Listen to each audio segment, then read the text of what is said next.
people are constantly raising the bar. Sacrifices need to be made. What would you guys say are your biggest weaknesses? You are your enemy right now. Is success a lie? Just a fucking podcast. Hey guys, welcome to the Student Side Hustle. This week I'm talking to Cider Media, or James Cider. James, how did you get started with this? How did this all start, and why? Why did this start? Hi James. So first of all, thanks for having me on your podcast. All good. So for me, my main area that I'm focusing on at this point is videography and photography. Yeah. Mainly the videography side of things. That's my specialty, or I consider to be my specialty. But yeah, I've basically studied for the last 2 years. Yeah. I'm 20 now. Studied for the last 2 years, so went straight from high school to university. Yeah. And went and studied law and commerce, going for a double degree. Yeah. Which would have taken 5 years in total. Ooh, if I'd, it's a long time. Yeah. And that was okay. That was all right. I went to uni with quite a few friends. I had friends there, and I don't know. I enjoyed the courses, but I straight away saw as soon as I got into the university environment, I saw why people hold the view that university is good.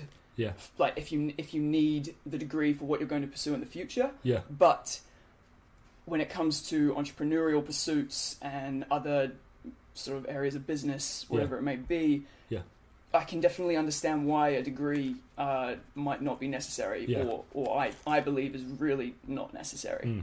So I studied for 2 years there, and it was okay. It was fine, but last year especially, I started getting a little bit sidetracked with other passions, other things I was interested in. Yeah. Predominantly photography and videography. And so last year, actually in April, one of my best friends and I took a trip out to Japan. Yeah. And we went to Japan on exchange in year 11 at high school, I think it was. Yeah. So we had experiences in Japan in the past, and both loved it, and he really wanted to go back. So he got hold of me and was like, "Hey James, do you want to go and see Japan again, see what we missed out on last time?" Yeah. All that kind of thing. And I was really excited for that. I thought it was fantastic. Yeah. And so we booked all that and had it all sorted. And before we left, I sort of thought to myself, this is really something I want to capture well, and the way I want to do that is through video. And so I decided to make a big purchase, one of the biggest purchases I'd made up to that point, myself, and bought a new camera, which was an A7S2. Yeah. Which basically, when it comes to videography, without getting into the major leagues, is essentially the top of the line equipment you can get. So I bought that camera, and that was almost a bit of a turning point for me, because in the past I'd always enjoyed photography and videography as well. Yeah. But that's it, all it had ever been was almost like a little side passion, just something on the side. And even now, looking back, for me, it was an interesting decision for me to make, and an interesting step, because there was no way I was fully committed on that path at that point. But regardless, I went for it and bought it. And anyway, we did the Japan trip. It was amazing, and I got some awesome footage. So it was so cool. And it was almost as if that the footage I got and the film I made from that sort of reaffirmed in me that I loved videography, and that I loved holding the camera and using the camera.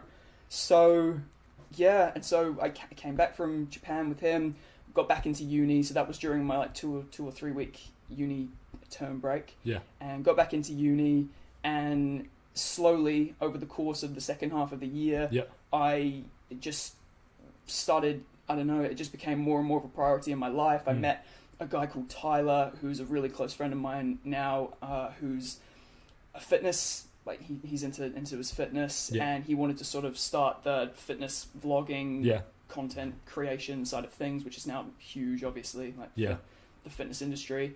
And met him, started working with him, and from that came a lot of opportunities. I came up to Auckland a couple of times. Yeah. I met some pretty big names up here within the fitness industry, and some other businesses got hold of me down in Christchurch, and I got some more interest from up here as well. So it all just somehow clicked into place. It was very strange. Up until that point, I'd never really been much of a believer in I don't know, the term is like destiny, but Yeah. the way things just sort of fell into place was ridiculous. I can't really explain it. And so come the end of last year, I had to make a decision as to whether I wanted to pursue it like fully. Well, I didn't have to make a decision, but I wanted to decide, because I wasn't enjoying uni as much as I was the video and the photo work on the side. Yeah. And so I made the decision to put uni on hold for a year and see what I could achieve this year doing my own sort of thing. So I go under the title Cider Media, but that basically just encompasses the photo and video elements of what I do. And then now getting into podcasting as well is just something that interests me, and having conversations with cool like-minded people such as yourself. It's all, I just love it so much, and I love I really love it. So I definitely same. I feel like the feeling of being able to create and not you have literally no you do have a schedule at times, but you can literally, if you want to go and make a podcast, you can go and do that. It's exactly, it's the thing, but it's just the freedom, the total freedom as well. Like, for example, when at university, you hear about it, and I guess it's similar to the 9-to-5 working situation too. You have that routine, you have independence to a degree, especially coming from high school and from previous schooling. But this stepping out and sort of pursuing this path for me has felt so liberating and so freeing. So I'm really how did you? It's really cool. So was the plan originally to just do? Are you still in the 1 year off? Yeah. Well, how has that evolved over time? Yeah. So this is tricky, and it's still essentially, I don't know. It's still a work in progress, just figuring out what exactly it is I'm doing. But let's just say the way things are moving so far this year, it's only been less than a month now that I've literally, I moved up to Auckland about a week and a half ago. I think I've only been here 11 or 12 days. Yeah. And the work that I've received, the connections I've made, the networking, everything, I'm loving it so much. And so I kind of decided to myself that if I was going to move into this full time, so going forward, how many years it may be, obviously it needs to be going well. Otherwise, what's the point? But at this point, it's definitely looking good. So it's definitely we'll just have to see. It's a very I guess in a way risky thing to do, because you're quitting this very it's straightforward when you go to uni. You know what you have to do, just put in the work, and you get to the end, and then you know what's going to happen. But with this, it's it can take you in any direction that I guess you want it to take you in, which is very it's very it's very unique and scary. But why would you say you wanted to take this risk, and what do you think the benefits of it have been so far? Oh, well, to be honest, I'd say out of any decision I've made in my life, stepping away from university and into this has felt the most, it's just felt right. And it's the most confident I've ever been in any decision. So you say it's risky, and for a lot of people, like myself included, there is some risk to it. But to be honest, the way things have worked out, I'm just so, I just know on the inside that this is what I need to be doing and what I should be doing. And with every sort of day that passes, I'm just reaffirmed just by the people I meet and meeting people such as yourself. And it's, I don't know, it's hard to explain, but I'm just so confident in that decision. And how do you, when it comes to meeting big names and going across, because I saw you had Aunt Julie, and you had that person on your podcast, I forgot her name, Naz, I think. And and I think you've also worked with Joseph Rakesh. I'm not sure. There might be someone else. Done work with him. Done work with him. A lot of big names, and how do you go about pitching these people or getting these opportunities? So this is a really interesting one, and I want to touch on something else to do with this as well, just actually interacting with those people too. And you'll have experienced this as well because of the podcast and meeting these people. In terms of pitching people the opportunities, I think you definitely have to let the work speak for itself. None of my work has required me to sort of push myself onto the client or the other person too much. it's either like a mutual thing. So, for example, they'll be following me on Instagram, or I'll follow them, and they'll reach out, or I'll reach out to them. Yeah. It's all very, very conducive. I never feel like it's forced. Yeah. And I think the best working relationships when it comes to this sort of area, like the content creation side of things, is that it's always best to start that kind of working relationship on the mutual grounds that like they understand your work and the quality of your work and the style of your work, and you understand what they're expecting of you, and it all falls into place. I think a lot of people go out there, and especially with people like such as Gary Vee, and like sure you're aware of like him, and all these other people who are sort of endorse the like just attack, like the attacking approach, and it's effective to a degree. Like you can send out thousands of DMs, thousands of emails to individuals, to companies, and you're going to get stuff back. You're going to get it's going to work. But for me, so far, that it hasn't been too much of that. It's all just sort of fallen into place quite nicely. But I definitely think a lot of people struggle with like getting the clients that they want, or they'll have someone in mind for their work.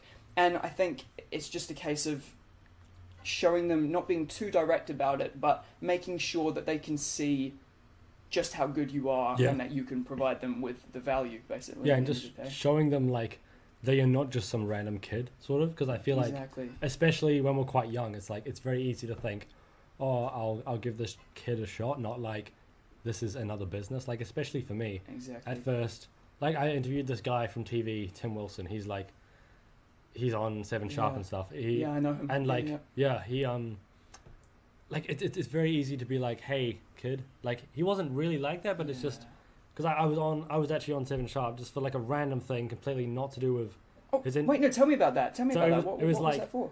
Basically, because I don't know how much you know about me, but I have scoliosis, so I saw that on your profile. I have had a curved spine, had surgery to fix it. The way he explained was basically, he did this thing where you take someone home, sort of. So like you take them home and you talk and you tell them your story, and like he just does it to random people on the street. And then he was out there.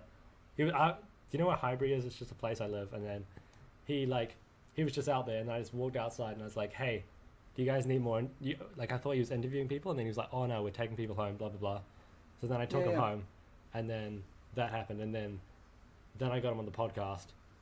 And it's like, the thing with people that are quite like up there is that like they're quite like influential, is at first I struggled with asserting myself as not just some kid, like absolutely I understand. I'm not just like some random kid having a laugh.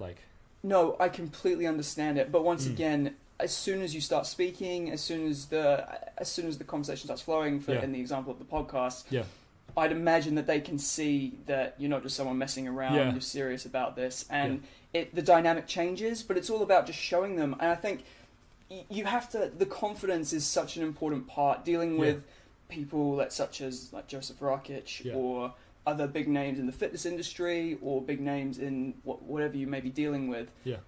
Going in with the confidence, like, I'm here for a reason, I'm good enough to be here, like if anything, I'm the one providing you with disproportionate value. Like, I'm the one who's giving you something fantastic here. As long as you're going into it with that mindset, and you have the confidence, like the self-confidence that you're you can do it well. I think that's the winning formula, because the moment you go into a working relationship with someone who is influential, who's up there, they can see that you're not comfortable. They can see that you're not fully, not fully happy being in that environment. And it just comes with time and practice, like everything. But no, I definitely, for me, like experiencing just being around people like Joseph and guys like that. At first was daunting. But now you start seeing them as close friends and just as mutual friends. I find like especially with podcasting, because it's just a conversation. Like, exactly. There were these guys, episode 10. I was like super scared of them, because I'd like watched tons of their videos, and I was like a big fan, and I was like, but then like 5 minutes into the conversation, we're just talking like mates, and I'm just learning from them and just treating them as mentors, and it's like, it's very like it's like before I started doing this, I didn't realize how like human everyone is. Like exactly, that's everyone so is funny. so like yeah. literally they have their things, like they're just normal people, and it That's like so true. you get, like even apart from just saying that, it's like it's so crazy how people who you look up to and like are like, wow, it's like, yeah, like they trip over the couch, they stub their toe, like they do shit like that. It's like it's just I just didn't really realize it before now, but it's pretty it's just such a mindset shift. It's such a mindset shift, and once you realize that, it just frees you up even more, because you have the confidence. You're like, oh, they are just like me, so why should they be treated any differently? Why should I put them on a pedestal? It's just so much more natural. It is so interesting you should say that, because it's something I've experienced myself as well a lot. And with every new person you meet who is influential, who has a big following, whatever it may be, you feel yourself slowly like becoming more comfortable with it and more familiar with the situation. And then it's just the natural progression, because who knows, in 10, maybe even less, 2, 5, 10 years time, you're the one that people are approaching, or you're the one who people are viewing as like, oh my goodness, that's daunting speaking to them. And you're sitting there thinking like, I was just like you like a couple of years ago. So like, it's just so interesting. It's such an interesting dynamic to think about. What about when it comes to like starting out? Did you have many issues starting out, and what were the major like things that you had trouble with and had to sort of overcome? Because for myself, there was a lot of issues with, I didn't know, like even until like I've been doing the podcast for like 6, probably 7 months, I don't know, like a while. Cool. And then over like for the first maybe 4 months, I'd had no clue who I wanted the podcast to be for. And then I read this book by Ryan Holiday, and he was saying you need to know who your market is, because if your market is everyone, then it's no one. And it was like, it really just hit me. I was like, fuck, who's this for? And I like, so true. Yeah, that was like my major issue. Like I didn't know who it was for. I didn't know what the point of it was. And I was just kind of going with the flow. What would you say your major issues have been?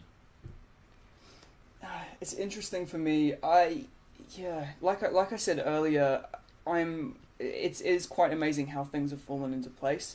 An interesting issue that, well, not really an issue, but just an interesting aspect of what I do is, and I'm friends with quite a few people in the sort of creative field now down in Christchurch. I have a good base of friends down there. There's like a guy called Mac, who I'm really close with, and a guy called Dave, who runs Quality Antics. These are like creators, and I think it's part of starting out as a creator.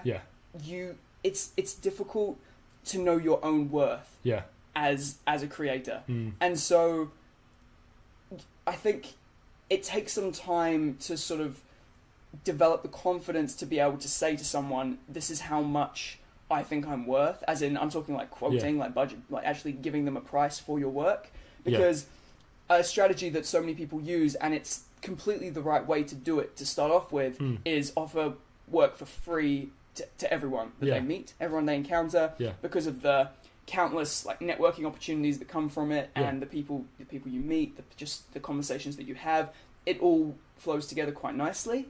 But it's stepping outside of that and realizing, hang on a second, it's getting to the point now where my work is good enough, and I have enough belief in my work that it's time for me to start charging, and then finding that price, that balance of like, do you overprice? Underprice and over deliver? Do you just go at it like you just follow what everyone else is doing? And it's a funny conversation I have with a lot of other creators who are still quite new to this as well, because I've only really been in this for like probably 5 or 6 months, starting to get serious about it. And it's just something you have to try and figure out. But once again, that's just something that comes with time, and it's something that only you can really decide yourself. But there's definitely like, it is an interesting one. Do you have any tips for finding and figuring out what your time is actually worth and what your work is actually worth? Oh, it's tricky. It's a really tricky one, because it's such a personal thing. And without being able to see someone's work, and without being to give like for example, someone may see one of my videos and think, for example, it's worth like $500, say, and then I'm sitting there thinking, well, no, this is definitely worth $1,000. Like the amount of time that goes into this, the amount of effort that's gone into it. Everyone's perspective is so it's so different. It's so subjective, and all I'd say is that it's important to remember that to start off with, no one knows who you are. No one knows like, what you can actually deliver. You have to show them what you're worth. And so, honestly, if you're not doing it for free, once you progress past that point of doing it for free and think to yourself, it's time I should start charging. This is what I want to do. This is how I want to make my living. This is how I want to make money on the side, whatever it may be. I think having enough to get by, like having enough just to live, should be your gauge, sort of, for what you charge. So, especially during the start, like when you're starting out charging, you don't need to be making like tens of thousands, hundreds of thousands, however much money. You're still developing, you're still learning, you're still growing as a creator. There's no point just putting those massive numbers out there. One, because you'll probably get turned down because you don't have the experience or the skill to be doing that. And secondly, because it's just it shouldn't be about that as well. And it's something that a lot of people get into this. And once again, like, I'm still really quite new to this environment too. So I can't say my opinion is worth all that much, really. But from like the way I see it, is that I'm happy being able to create videos and take photos of people and do stuff like that and just get by. I don't need to live an amazing, like, crazy glamorous life. At the moment, I'm up in Auckland. I'm in the most basic, like, not flat, like, apartment, the most basic apartment, sharing it with 2 people, and it's all like just getting by, but I'm really happy and I'm enjoying it and I'm loving it. And so I think it just depends on what you want financially for yourself and your goals going forwards. But definitely, I think it's definitely important to take some time and actually think about what you're charging or whether you're charging, and just reflect on that and really just consider your worth, I guess. So it is an interesting problem that some people have. Because I feel like for photography, I feel like at a certain point you have to be charging, and I feel like with podcasts, I'm still not I'm not making ad revenue or anything. It's like when I get to the point where I am charging, I feel like it'll just come naturally, or I'll just talk to other podcasters and just ask them, hey, what is this worth? Like, what is exactly this? What is what is the worth behind this? Is there a worth that, etc. Like.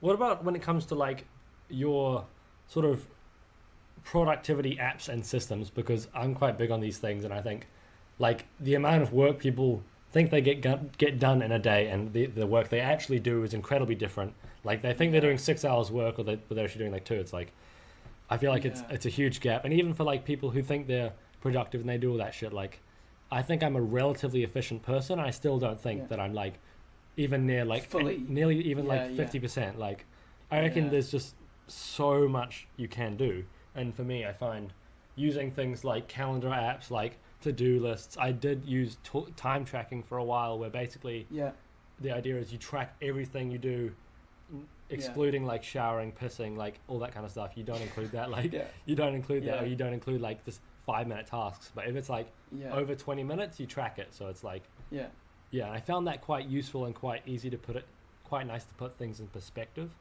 What sort of apps and like things do you do? Yeah, so for me, I used to be very much into that sort of thing, and I was quite pedantic with it, like just checking my time. This wasn't even, not even since I started working, but all throughout high school, I used to quite enjoy using those sort of productivity apps and just monitoring what I was doing.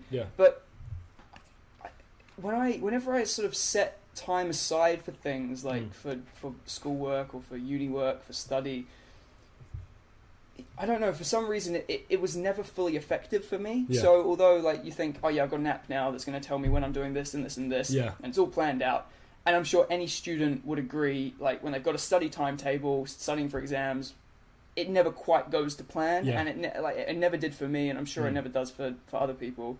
But I don't know, it's an interesting one. On a day-to-day basis, I use the calendar for organising meetings and for organising just shoots and that kind of thing, and podcasts, all that kind of stuff.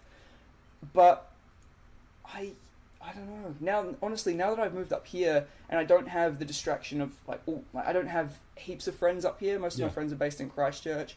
I have a few people up here who I see every now and then, which is cool. But I don't really have too much of a distraction of friends. I don't have the distractions that come with living around a house with your family or that kind of thing. My sole focus at the moment is the content work.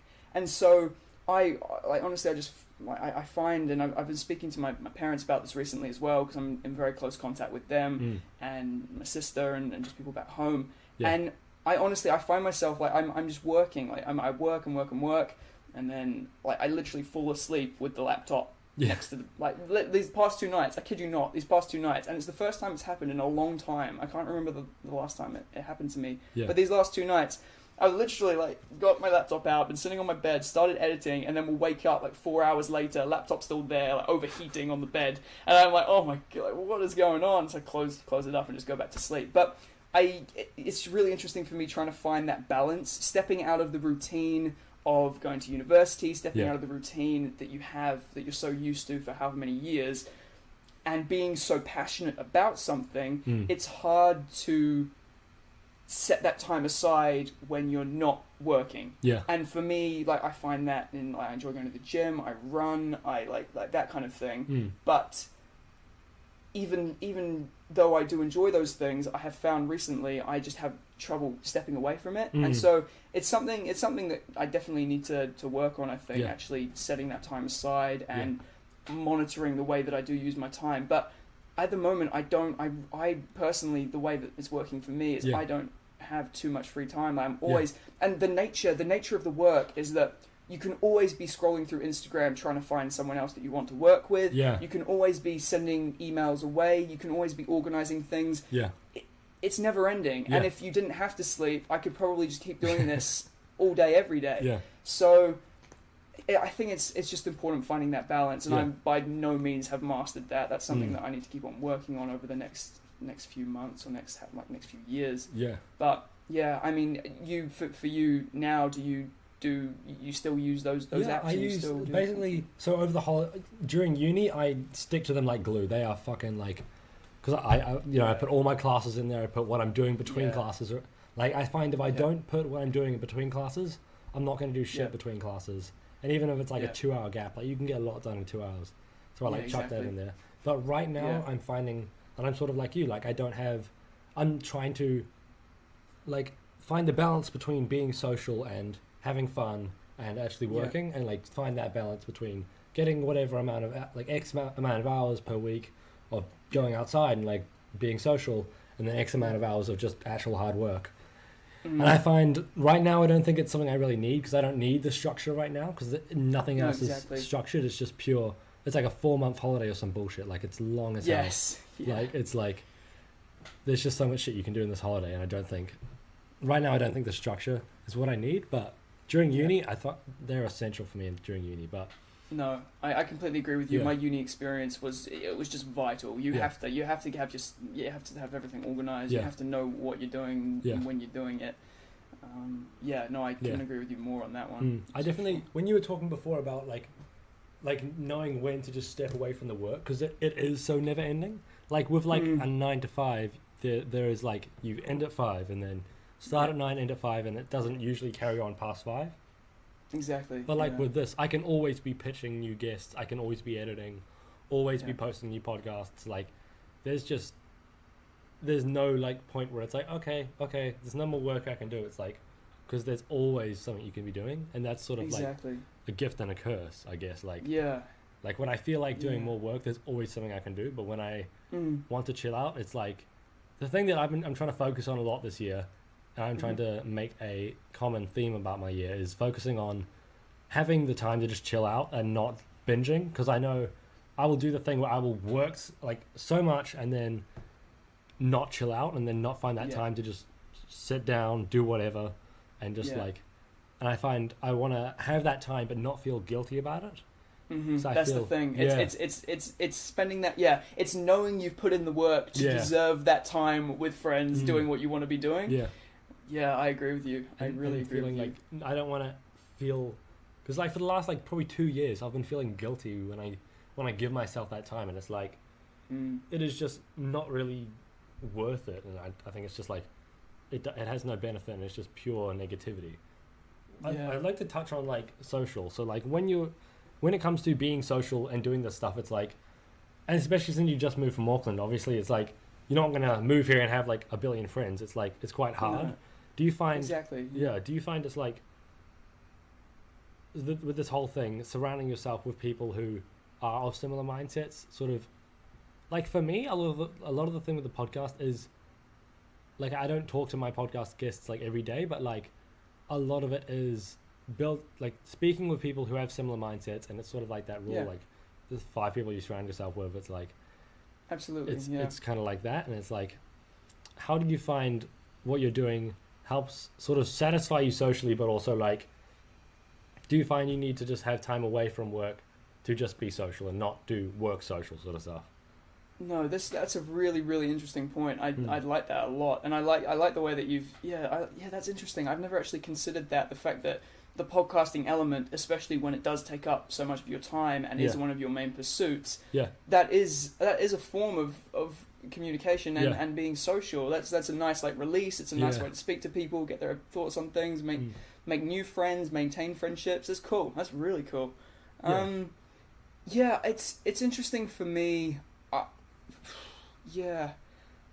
I definitely, it's something I think about a lot. This for me, moving away especially, and it gets to the point where people go in their separate directions, friendships go in their separate directions, everyone starts growing up, doing their own thing, working, people go their separate ways, basically. And I started noticing that as I was at university, even when people go their separate ways to different unis, some people go into work and choose to go for a bit of a different life than those who are at uni, whatever it may be. And that is really interesting to me. And I think moving up here, and even towards the end of last year when I was coming up to Auckland by myself and staying for a few nights at a time and just traveling around, you definitely do...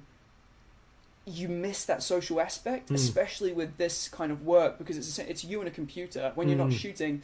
And don't get me wrong, like the shoots are cool because you're dealing with cool people. I've never shot with someone where I'm like, oh my, I never want to hang out with this person again. I never want to shoot with this person again. Everyone's always really cool about it, and you meet nice friends, and it's all very social. It's all very cool. I like that aspect of it, but then. And you fill your days with that. Your day is packed with shooting, with meetings. You're always around people. And that's cool. And then you've got your other days when you're just editing by yourself in your room, and that's all you do. I find normally, like, I'll be working throughout the day. I'm distracted. I'm busy. It often gets to night. Like always nighttime for me. I start like if I'm just working by myself or whatever it may be. Your mind starts drifting, and you start sort of thinking, oh, like, I really wish like I could just have someone here, like sort of chat to. Or really wish you could. You do miss that social element, and especially when you're off doing your own thing to this degree. Like for example, for me, I've moved my place where I live. I've haven't got those like super close friends up here, and that it is a really interesting thing. And you've just got to thank, I guess, social media. Because that, like, for me, really does help. It's nice knowing that someone's only just a message away, or only just a phone call away, whatever it may be. That person's always there. But I do think a lot of people get sort of swept into this work, and then before they know it, they're like, whoa, where did everyone go? Like, where have all my friends? Like, 3 years have passed, your friends are off doing their own thing, you haven't spoken to anyone in a couple of months, it's all, like, really all over the place, and you're like, well, okay, like, I've achieved a lot over the last, like, for me personally, my work, I've achieved a lot, but, like, what about everyone else? Like the people you kind of left behind or just have gone your separate ways from. And I think it's important to always be thinking back to those people that you've been close with and just trying to maintain that as best you can while also maintaining the work and keeping up with the work. But it's definitely something that plays on my mind, and it's become even more relevant now that I've moved away as well.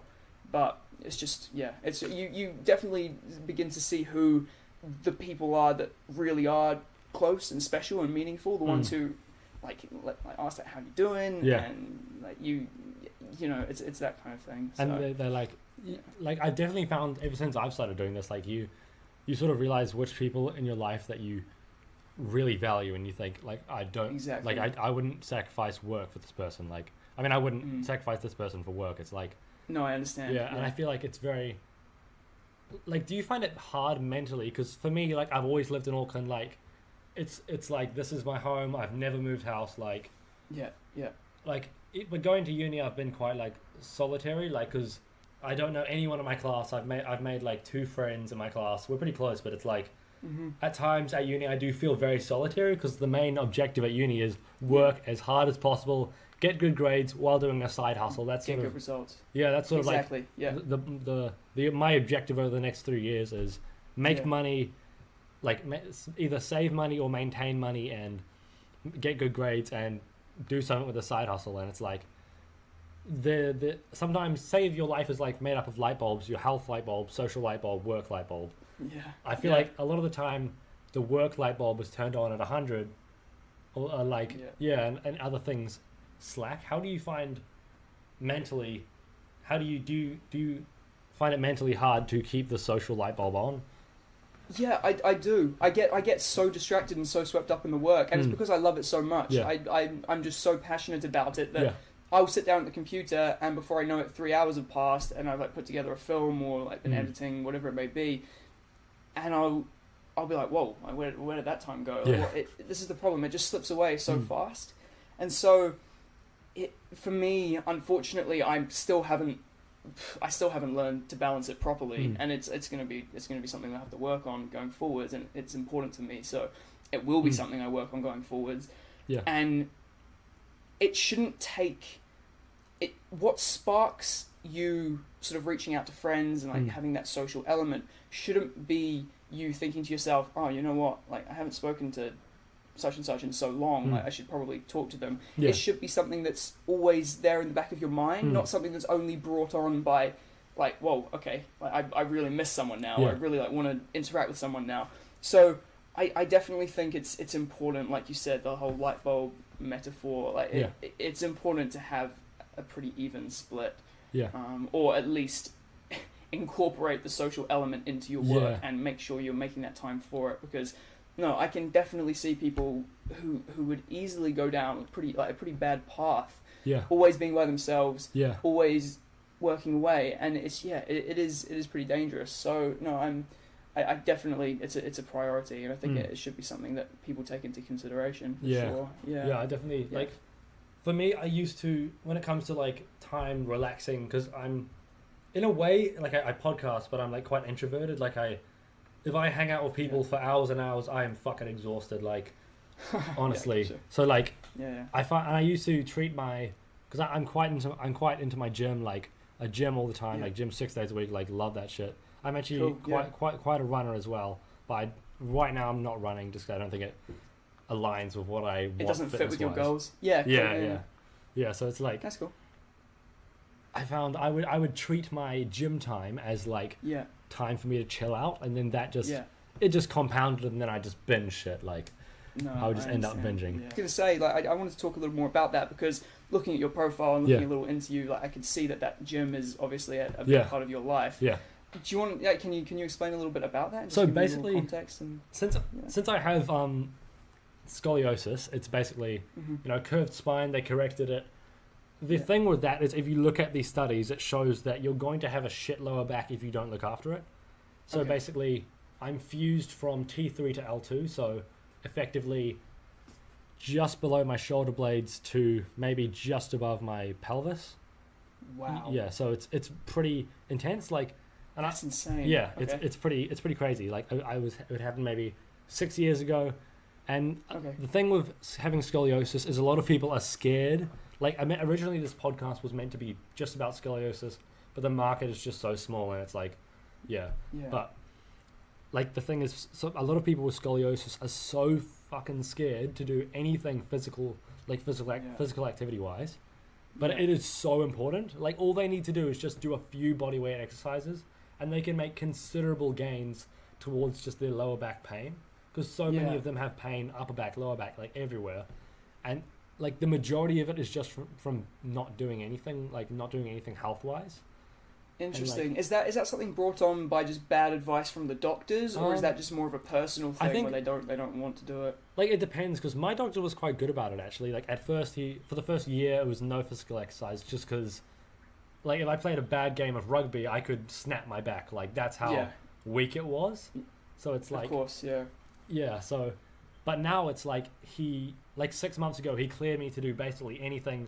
I was already weightlifting before that, but I was being very, very safe with it, which I think everyone with scoliosis should be incredibly smart and safe with it. Like, I feel like it's been a huge benefit because I've had to learn how to do it properly. Yeah. Like, I haven't invested in a PT, but I've just done everything slowly and just done everything incredibly safely and figured out what works for me. And it's like, basically, the thing with it is I am scared that I will deteriorate so much that I can't do shit when I'm 40. Like, that's like the main thing. And that's also why I want to do so much work now. And that's why I feel like it's almost like a ticking timer. Because I feel like... Interesting. Yeah, I feel like at some point in my life, there's going to be this, like, revolutionary treatment where I can get rid of the rods, like, I can get rid of the poles, and then I can just be, like, live without that. And I feel like I'm going to need money for that. So it's like, yeah, I'm going to need to have success in some area. So it's like, that's generally why I do so much fitness. Because it's like, it's sort of like maintaining it and like keeping it safe while also just living healthily. And cool. like, I definitely, I understand that. I really understand that. That's an interesting perspective. That's cool. I have a friend who, her name's Brie, who actually I've become quite close with through sort of my work, and she's really into fitness as well. Yeah. And she also has scoliosis. Really? And she says that it sometimes causes problems, like causes problems for her sometimes as well. But I definitely think that the fitness and the gymming aspect has helped her too. Yeah. So it's interesting to hear that. It is, and I guess for a lot of people with scoliosis, perhaps even getting into the gym or whatever it may be, any type of fitness is a little bit out of their comfort zone. Yeah. Like the combination of it being out of their comfort zone with the fact that they may be more vulnerable if they're not careful in the gym or don't take it slowly, that creates for a bit of I can definitely see why people are apprehensive. Yeah. But hearing that from you and hearing that from Brie as well is very interesting. And I don't know. Yeah, because I feel like there's already a barrier to entry just for normal people. Because normal people are just scared of the gym or fitness or whatever. Yeah. And then these people are, probably more insecure than the average person just because they've got this issue. And it's like, I just, like, I reckon, like, at some point in my life, I'm going to do a project just for scoliosis because it's like, the amount of people's minds that need changing with scoliosis is like, it's not so bad. Like you get the people like your friend Brie, like it's good. I love to see when people with scoliosis are fit and they like do stuff that it's like obviously scary and it's hard, but it's like, it's so damn important. What about like for you with your fitness goals? How does that incorporate into your business and like, what are your general goals for fitness? So for me, like, fitness has always been really interesting for me. I've really loved it, and interestingly enough, like my first sort of entrepreneurial venture, the first time it sort of started showing that I was interested in this kind of thing was when I started like writing a course, and I've got like a whole. There's still the Instagram account for it. It's still out there. I haven't deleted it. I probably should, but I haven't deleted it because I love looking back on it and going like, oh, what were you thinking? What is this? But basically, it was called Fitarist. That's the name of the course. Yeah. And it combined fitness and guitar because I love playing guitar. I like guitar. Yeah. But basically, it was the whole point of it. This was a good few years ago now, so not too much judgment. But basically, it was showing the way in which the combination of like looking after your body, looking after like your physical well-being, and the sort of mental benefits of that as well. Like you feel better when you're fit and when you're healthy. That combined with a new skill, like a musical skill, it uses like a different part of your brain, like the coordination. Yeah. I just had in my mind that they fit together really nicely, and so I had like workout plans and all this kind of thing, combining that with guitar lessons and all that stuff. What? So fitness, I've always loved. Perplexes me because this is a thing. This is actually a thing. Is that like? But I just can't even fathom that. I don't understand how. No. What? Because I don't know music at all, but. I fail to see the intersection as like It was just it was saying like, you know how, I don't know, I had in my mind sort of, you picture like the perfect person is like the well-rounded person, and so they're fit, they're like musical, they're intellectual, like that's the kind of thing that you have in your mind. They can do everything, and so for some reason I in my mind the benefits of both just sort of somehow interlinked. Like I said, it was a while ago now, but I think it's I funny. can see the idea. It's like training a skill, and then also I don't know. I just because I'm not musical at all. Like I think I think everyone needs to have a skill. Like you need to have something that you know you're proficient in, or else like it's like just a huge confidence booster. Like I agree. Like now from this, I think I'm quite a good conversationist now, just because it's like absolutely you're having like hour-long conversations. You have to keep it going, or else there's not gonna be any content. So it's like, and I found like the benefits of doing this have carried over into so many areas of my life, just because it's like confidence, I can see definitely what you mean by that. Have you found there's a lot of benefits, like excluding business, that have like come from just doing this sort of stuff? Like, you mean interacting with the amount of people? And like just doing the photography, doing the YouTube videos, doing the podcasts, like the benefits from it. Yeah, it's unbelievable. It's unbelievable to me. I mean, first of all, the confidence when dealing with other people, like actually speaking to people, interacting with people in a confident way, and just presenting yourself well and like clearly, I think is hugely like I can't even describe how much it helps this kind of thing. What else is there? Just management in general, self-management. The fact that it's up to you to have figured out where you need to be when, and if you don't turn up somewhere because you're just distracted or you sleep in, you're the one who has to deal with it. Someone else, as well as yourself, like having to deal with the repercussions of that. You're responsible for someone else having to cancel their other meeting or missing out on another opportunity that they may have had. So there's the self-management aspect. There's the actually like being what's the word? Being I can't think of what the word is, but basically having the confidence to put people like to tell I can't think of what the word is. To tell basically people where you're telling people directly where they should be, like when they should be there, not suggesting being like maybe we meet being here, maybe we do this. Perfect. There you go. Assertive. As the assertiveness to say, you like we're meeting here, we're meeting then, like this is it. Be really clear with that.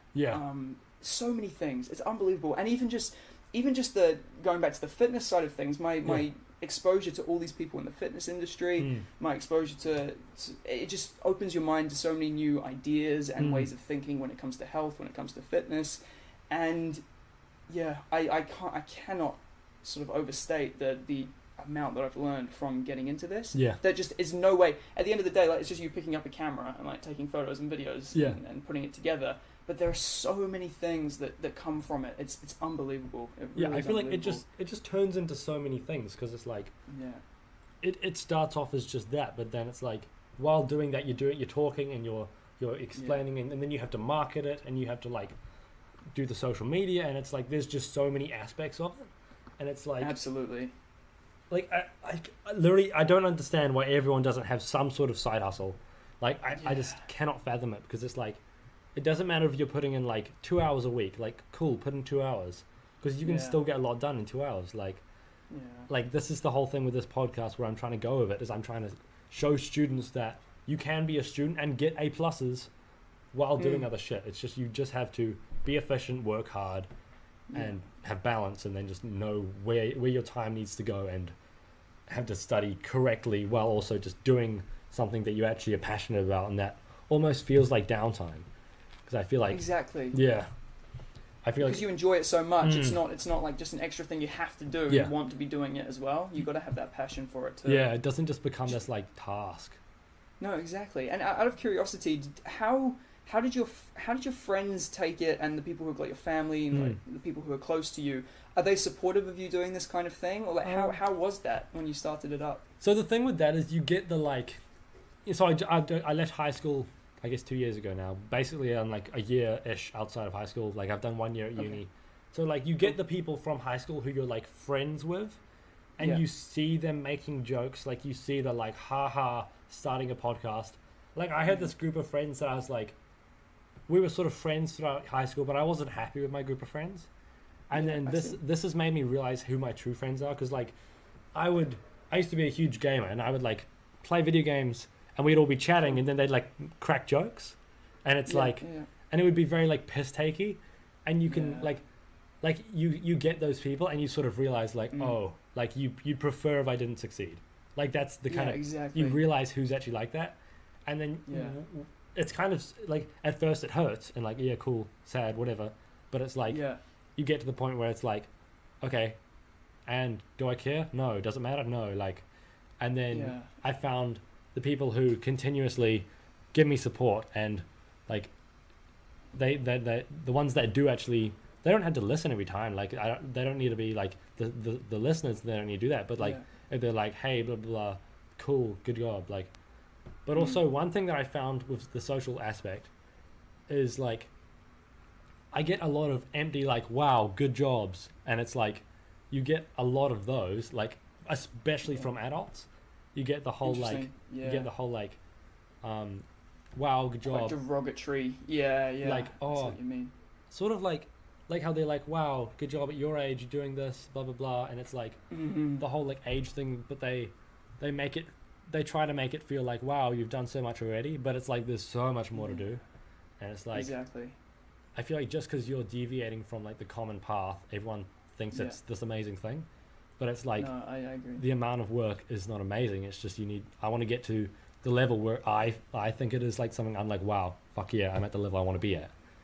Exactly. It's like, no, I totally agree with you. And it's interesting as well, touching on the friend side of things and the supportive ones, and how you sort of figure out who the real friends are. What I love, and it is the best feeling in the world, and you hear this from people as well, it's just one of the best feelings, is when there are people sort of to begin with who are like, oh, okay, like that's a, why are you doing that? That's a bit of a weird thing that you got going on there.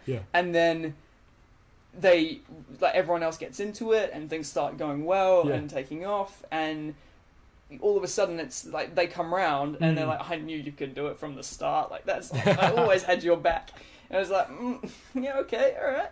Okay. And it's like I can notice, like, you notice at the start, the first like few weeks, you can see the people being like, haha, what the fuck, when is he gonna quit, sort of thing, when's it just gonna be a fad? But then like now even I'm just starting to notice the people who are taking the piss at the start are kind of like, whoa, he's still going, and like, whoa, he got that person on, like he did this, he did that. That's it. And they all start coming around, and at the end of the day, like they will all like, it's just inevitable. Everyone will come around to it. If you've got something good going on, and you've got that drive to keep going, and it's going in a good direction, like everyone will realize it. And then that feeling is just great. It's a great feeling. And I find like especially you'll notice more and more of them asking for advice, and more because like I feel like a lot of the, like, I don't want to sound like I can't saying this, but it's like a lot of the people who are having a laugh, it's like a lot of them are just kind of like, haha, why is he doing that? But then it's like, you know that they a lot of the time aren't happy with what they're doing, and they're judging you for doing something unique and weird and out there. But it's like, it's their own insecurity. It's their own insecurity with it. And it's like, that's why it's like fuck dwelling on it, because it's like eventually they come and ask for help, and it's like exactly. And this whole thing, it's just massive. The whole like just really not caring what other people think is such a massive part of it. And it's so, once you start realizing that the world is the way it is, like you can control what you think, you can control what you say. Outside of that, externally you can't, you have no control. Someone can think whatever they want to think, like literally you cannot do anything about it. All you can control is the way you think and your mindset. And so considering you literally, that you can try and influence it, but at the end of the day, it's up to them. They can do whatever they want to do. Why would you let that actually influence your mindset towards something, the way you feel about something? It's such an interesting concept, and I think it's what holds a lot of people back from stepping out there and trying something new. And it's just cool that we obviously had, like, I guess, the upbringing, the support from friends, whatever it may be, but we've been able to step outside of what is like the common thing to do, and then do this kind of thing. And just like, cool. I feel like especially just with the judgment, it's like people think, like especially in the gym, like people think they're going to be judged for walking in the gym, but it's like, in reality, like no one cares, but the people who do care don't matter. So it's like, why not? Yeah, it's exactly. Like, yeah. And I feel like a lot of people get stuck at the high school mentality where it's like, oh, like in high school I cared so much what people thought about me, but then like the moment you leave high school, it's like, oh shit, life is starting. Like it's like, oh crap, like we're at the starting line now. It's like, no, like if people continue to judge, it's like it's only negative for them, and it's like, yeah, it's hard. Like, how have you found trying to get to that point of not giving a fuck about like literally anyone or anything? Because, like for instance, with you, like when you were searching, I was watching your Instagram stories about the ice cream. And it's like, it was quite funny. And it's like, a lot of people would never want to make a story like that because it's like, they're like, oh, scary, people will see me doing this. And like, and it's like. But this is, this is what's really interesting. And that is a funny example you should bring up actually. Like naturally, I was not, probably a year or two ago, I would never consider doing something like that, like putting myself out there in that way. I've always enjoyed like, sharing my point of view. I've always been like kind of out there, but never confident enough to sort of give that kind of thing. It's the same with vlogging. Like recently I've been like making more of an effort to start vlogging, and holding a camera up in public is not an easy thing to do. It's so hard. But like everything, you practice it, you get better. Like that's pretty much it. But that story, for example, and it's the funniest thing. I was talking to people about this just the other day, because for anyone who was listening and doesn't really know the context around this, basically I all of a sudden put on my story, like I don't have a massive Instagram following. I've only been doing it like for a few months now, consistently and properly. But I put out there, I said like I found this new product. It was called ISO cream, alright, and it's meant to be this ice cream that's nutritionally like phenomenal. It's got like no, I can't remember what it was, but basically very few calories. I think it had like a bit of fat and barely any carbs. Like the ideal ice, like the brilliant alternative to ice cream, the next best thing. I was like, how on earth have I not heard of this? So I went on an adventure. This was probably at like 11 p.m. and I went and toured around Auckland City and just going around by myself at night, going from one place, like one supermarket to the next, commentating what I was doing, and in the end, like eventually found some and then like left it on a cliffhanger because I basically said like by the time. The whole crux of it was, by the time I'd actually found the ice cream and there was a place that sold the ice cream, I may as well have just bought a tub of Ben & Jerry's, which is just like amazing ice cream, but like hardly your nutritional... not as nutritionally sappy. Exactly. And so I basically said, well, by the time I've like walked this far, I literally walked all around the city, I may as well have just bought the tub of Ben & Jerry's to start with. And so I left it as a cliffhanger on the story. This is all like vlog style. And I just said, well,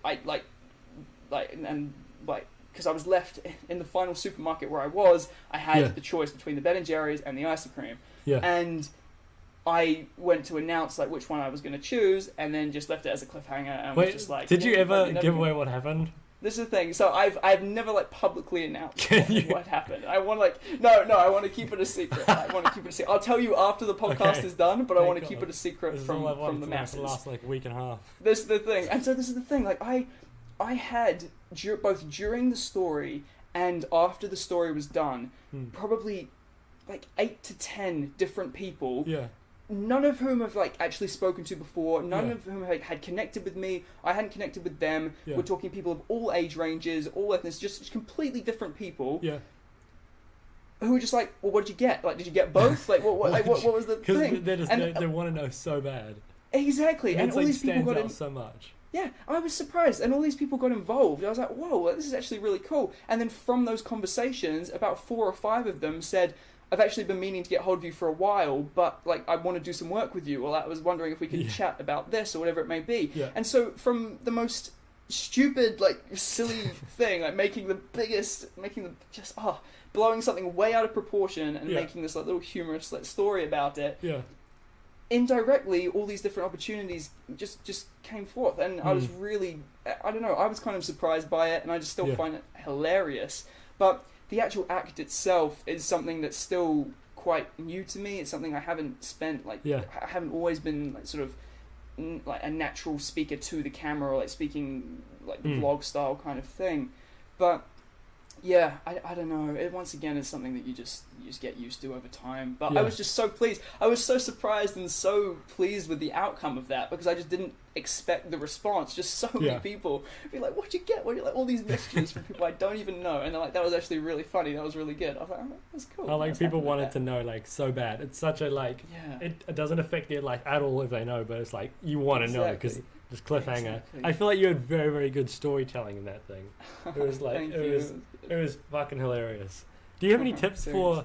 doing things like that and like being original and doing like making content, like especially because you do a lot of fitness people? How do you go about Yeah. making the content feel different and feel original and all that kind of stuff? Yeah, and this is an interesting problem. Well, not problem. This is an interesting thing as well because I think it's something a lot of people struggle with, especially in the content creation area. Yeah. And I mean, at the end of the day, everyone starts in the same place, which means you take influences from different people. Like Yeah. I can name like probably 5 or 6 people who influence what I do Hmm. quite majorly, and it's just about finding that line between doing what they do, like literally like taking what they do and doing it yourself, and putting your own spin on it. And it literally it takes time because if you imagine you're starting with a blank canvas. Yeah. You don't just have your own style straight out of the blocks. It's your experiences, it's what you've been exposed to growing up. It's these sort of idols you look up to who are creators as well, who all influence the way that you do things. And so I think a lot of people, to begin with, like I don't know, I think a lot of people give the creators a hard time, or new creators a hard time, saying like, oh, well, that was very much in the style of like Casey Neistat, or that was very much in the style of like Sam Calder, whatever it may be. Yeah. But you have to understand, like, well, people have to understand that everyone starts somewhere, and it takes time. It really takes time, and you've got to slowly discover the way that you best come across on camera, the ideas and opinions that you have. But I think when it comes to actually coming up with ideas and being creative, ideas like that are normally very spontaneous, and I act on them very quickly. I find like an idea will sort of come to me just from the most random. Like recently, I made that Jaffa video, and that literally came from walking into a convenience store and I saw a bag of Jaffas. I was like, oh, Jaffas, like that's the Auckland thing. Like we can, like, maybe there's something going on here. And then that script just sort of like happened, and I think it's important to, as soon as that inspiration comes, to just sort of seize it and then get it done. Like literally sit down and get it done, because it's so easy, especially when you're busy with other stuff, to just let it slide and it just kind of goes away. And the thing that you've got to keep in mind, and it's what I have to remind myself on a constant basis, like daily basis, is that you put something out there and people might like it, people might not, but you get feedback. Like at the end of the day, you put something out there, you've like created something, and it doesn't matter too much what other people think. Like obviously it's important to take into account people's reactions, whether people enjoy it, whether it's the kind of thing people are looking for, but you shouldn't take any criticism from that to heart. Like I don't. A lot of people criticize. Like I get not criticism. People will make comments, like friends especially, will be like, "Oh, I really like what you're doing, but I would have done this a little differently." Yeah, it's kind of like, okay, cool. Like I understand what you're saying. I like respect your opinion. I respect the fact you have something to say. Yeah. But I'm going to do it the way I want to do it, and that's the whole point of this. It's about that journey yourself and getting to that place that you want to do. Because if you're constantly like, well, this person wants this, and well, this person wants that. Yeah. It's not you. Like it's not honest. It's not what you want to be doing. But also, one person may say, like, may love something, and the other person may hate it. Yeah. And so it's like, well, who do you take the opinion from? So I think it's easier just to go, well, I'll learn what I'll learn from this, and not to take anything to heart, just to consider things, but to move forwards. And it's so important to just always be evolving as a creator. Like you just always, like once again, this is all still really new for me. It's not something that I've been doing for long, but I love the storytelling aspect, and I love the fact that you can just have an opinion and you just put it out there. And platforms like YouTube, like Instagram, like Snapchat, all those kinds of things allow for you to just put it out there, put your viewpoint out there. And I'm sure it's the same for you with your podcasting. Like this gives you the chance to put your views forwards, put your like opinions forwards. It's just a great outlet to be able to share those ideas. I found definitely with that thing of whole like of people giving you different opinions. I recently like sort of did a whole rebranding. This used to be called Walsham Weekly, so it was like that was a while ago. It's my last name, so it's like haha Walsham Weekly. So I get it. I recently rebranded it to have a target audience, to try and figure out who I was which was the student too. side hustle, wasn't it? Yeah. So then when I was rebranding it, there was I did heaps of Instagram polls about like, okay, should I do this? Should I do this? Like, how about this header or this header? And like, I'd get so many DMs of people saying, do this kind of font. No, do this kind of font. No, make that smaller. Don't have your face on it. Like that's don't have that. Like have this. Don't use that color. And it's like there was no trend at all because everyone just wanted completely different things. And then in the end of it, I learned a lot from that because I feel like at the end I was just like, okay, I feel like for some things you can ask for what people want, but it's like, I think you've just got to say fuck it and just do what you think looks good, and maybe ask for like a yes or no, or like if people think it's shit, but like, I don't know. I think I don't want to. Like, I definitely think that's so important. Not taking everyone's criticism on board, like filtering it, and just realizing that not your last, like what you do isn't final. You put something out there. For example, you do a rebrand. I put out a video. It's nothing's set in stone. The next day you can change your mind and be like, oh, actually not really feeling this anymore. I'd like to do this instead. And it happens to me with my videos. I'll put a video out. Literally, I'll be like editing through a video. I'll have the final cut there. I'll be so happy with it. I'll hit export. I'll watch it back one last time and be like, there are so many things I should change in here. Like this is like, but the whole point is you post it and you move on. Like as soon as something's posted for me, it's done. Like I just don't. It doesn't matter anymore. It does not matter. And so. Having that mindset of like understanding that although these decisions that you're making may seem big in the moment and may seem like they're like everything, like a rebrand or like a video, like this is what people are going to remember me by, like this is my most important one. You've got to bear in mind that like the next day, the next week, the next month, the next year, you could have evolved in such a different direction. So decisions that seem big at the time, and I think this can apply to anything in life. Like you look back on decisions and you think, why did I make a big thing out of that? Like that was blown way out of proportion. But it's just life, and it's just knowing that. It's just knowing to value your opinion the most. At the end of the day, it's number one. It's knowing that you are the one who is making the decisions when it comes to like the direction that you're heading, and you know what you want, and just pursuing that as best you can, and and just figuring out like, I feel like it's hard to figure out what you want your thing to become, but like once you figured it out, then you can just shuttle down that set like that runway, because it's just like exactly. And I feel like you just need to figure it out, but it's like I feel like the thing is like people either get too caught up in like what other people think or like just not starting, and I feel like those are just the major things, and once you've sorted that out, then you go on to going and being specific and all that kind of stuff, because it's like, I don't know, honestly the things I would do, like everything, I reckon everyone should have a side hustle, but it's just so like it's just like the benefits of it aren't just monetary. It's like cool, money might come eventually because it's you're creating work, but it's like just like say if you I won't say anything, but one of my friends makes YouTube videos about video games, but they don't want anyone to know, and I'm fine with that. I agree with that. Cool, they don't want their friends to know. As in, it's anonymous. They don't show their voice. No, they don't show their face. They talk. Okay, all right. Don't show their face. Their name is like completely anonymous. I hope this person doesn't listen to that. I was meant to tell no one, but and basically they really, really like this game, and they're just making videos about it. And I love that because it's like. Even if no one watches, even if you get like 3 views, who cares? Because you're having fun with it, you're creating content, it's productive because you're getting there's a lot of benefits that will just come out of it, and it's like but even like I don't think it has to be something so public as photography or podcasting, but it's like it can be, but it doesn't have to be. It could be a lawn mowing business. It could be literally anything. Like there's so many different things. I agree with you completely. I should probably finish up soon, so I'll finish with one more question. Hit the gym soon. So it's all good.